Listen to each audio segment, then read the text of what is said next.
Yo, it's Shay's, word up. This the market master plan. Stop chasing tickers like a bunny, understand? The bottom's buying strategy is how you get the gains. Read the charts and learn to recognize the simple patterns. Shay's patience-based trading.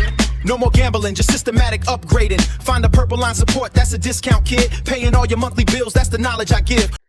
Ladies and gentlemen, be excited because we finally broke the downtrend here on S&P 500, the SPY.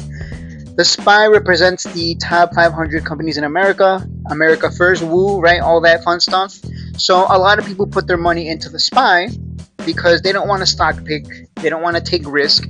They're like, just give me exposure to the top 500 and I don't have to think about it. I just put money into it every now and then and it just appreciates in value when I make my money.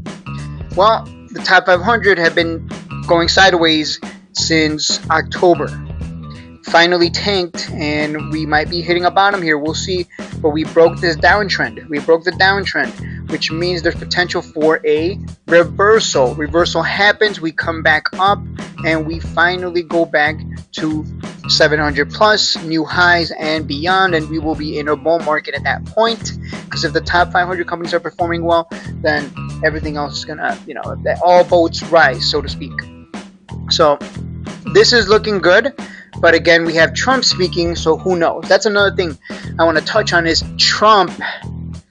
Anytime this guy's going to talk, it leads to the markets reacting by being cautious, defensive, right? We're not going to get we got a nice pump yesterday. But today we didn't get a big pump because the markets, they know, like everyone knows, oh, he's going to give a speech later tonight. Oh, he can say anything. Who knows? He brings uncertainty to the table that leads to the markets just kind of going sideways. The only thing that moved today was anything with news catalyst behind it, or that is so volatile that it can move naturally 17-20% up and down.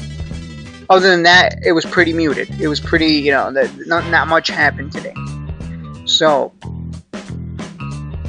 that begs the question: what is he going to say? I don't know. I don't know what he's going to say. What he's going to do? It could be an April Fool's joke. Who knows? He might say some dumb shit. Who knows? We don't know. Nobody knows. If we knew what he was going to say, then we would be loading shares or we would be shorting because we know. Oh, he's going to say something really terrible. It's all in on shorts or all in long because he's definitely going to say that thing that he always says, and we're going to go up. But that's not the case. He brings uncertainty to the table every single time, every single day that he says, hey, I'm going to have a talk, a speech. I'm going to talk, 8 p.m., 8 a.m., whatever. It leads to markets going sideways. And that sucks because that's a lot of days. He does like to talk a lot. So that's why you're seeing this kind of price action. The market right now is not moving naturally. This is not natural.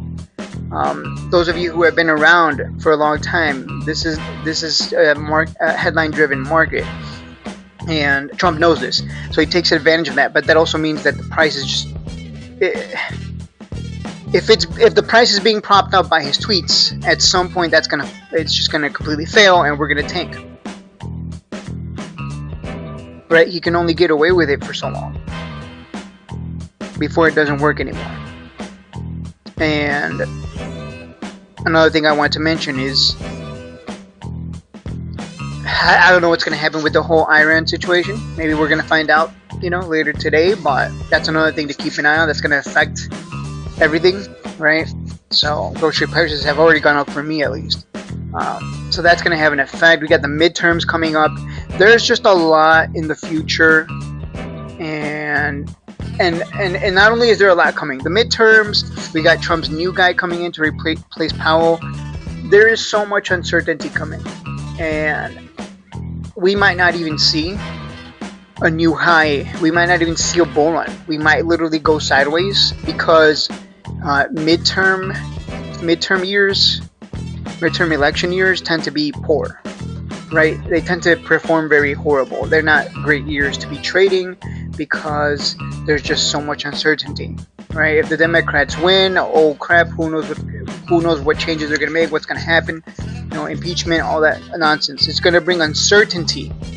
So I honestly don't think this is our chance here to really get out of this and go into a bull run, right? This downtrend break. Every time that's happened, it's been beautiful, right? We broke the downtrend right here in the past. right? You guys remember this? The tariffs, right? We broke the downtrend, and what happened after we broke the downtrend? We went to new highs, right? Previous highs, and then we went to new highs, and we just kept going, right? We just kept going up and up and up and up. So that's kind of like, it's just right. We look to abuse patterns in the market, and here we are yet again. So either this is bottom, and we're getting a rinse and repeat of last time, or this is going to be a fake out, and we're going to go even lower. And again, we don't know. There's no certainty here. I wish I could say, oh, hell yeah, we're out of this. Nope. Anything can happen between now and midterms and around midterms. Who knows what's going to happen then. So that means there's going to be a lot of uncertainty, which leads to the share price not really going anywhere. So people who are invested long term in the S&P 500, they're just seeing their portfolio go sideways. Because it's not, or down, I should say. Their portfolio basically looks like this. It's just going up a little bit, and then it's been going down. Like, it just hasn't been doing much. Which is not fun, right? Long-term investors are not really making much on their S&P 500, right? You buy the top 500 companies because, again, you don't want to think about it. You don't want to be picking stocks. You don't want to take too much risk. Just give me my 8 to 10% every year. I'm good. Pitiful, yes, pitiful return, but that's the you pay that cost of only getting 8 to 10% return every year by having by it being extremely safe to hold, because it always goes up long term. So again, I think if you're an investor, it's going to be a while before before you see your portfolio perform well.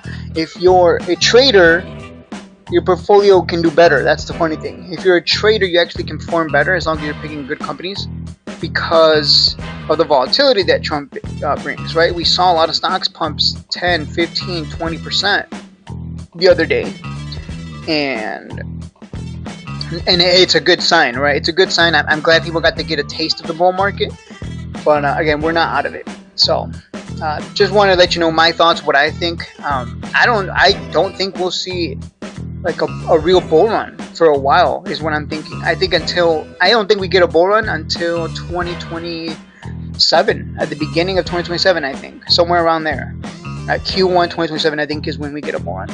I think this entire year is just going to be more of the same. Sideways action. Maybe we go down, we get a relief rally here and there, and it looks like oh my god, finally, and into a bull run we go, woo, and then it's just, that's what I'm predicting now. I have to change my prediction. My original prediction was Trump's guy was going to come in and replace Powell, and we were going to get rate cuts, and we were going to go to the moon, bull run, and then midterms were going to come around. We were going to go sideways because of the uncertainty. Impeachment could happen, all that, right? All that nonsense, all the politics is going to affect the markets and how markets react. So it's just going to go sideways, or maybe even down a little bit.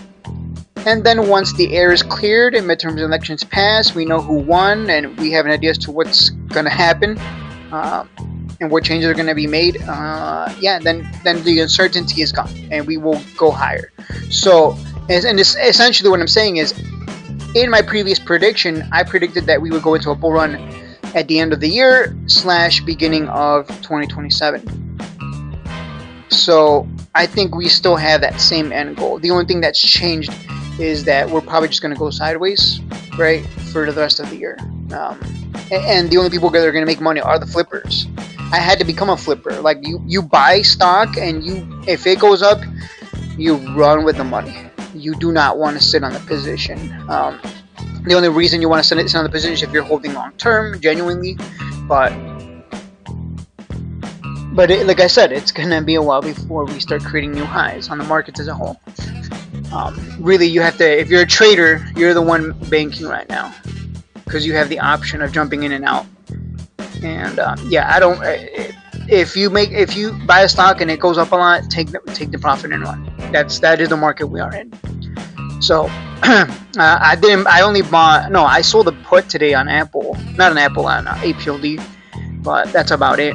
I sold it at 21 strike, I believe, because I'm expecting, hey, if it goes down, great. If it doesn't, cool, I make money buying it back. So pretty much hedging my bets there. If it goes up, if it goes down, I win either way. That's all I gotta say. I don't know if the bottom is in yet. but it's always good to look at the top 500 companies and see how it's performing. The S&P 500, the SPY. Let me look at Bitcoin here. Bitcoin is still sideways, right? You look at Bitcoin, it's the same old story, same old tired story. We tank, we go sideways, we tank, we go sideways, we tank, we go sideways, and yeah.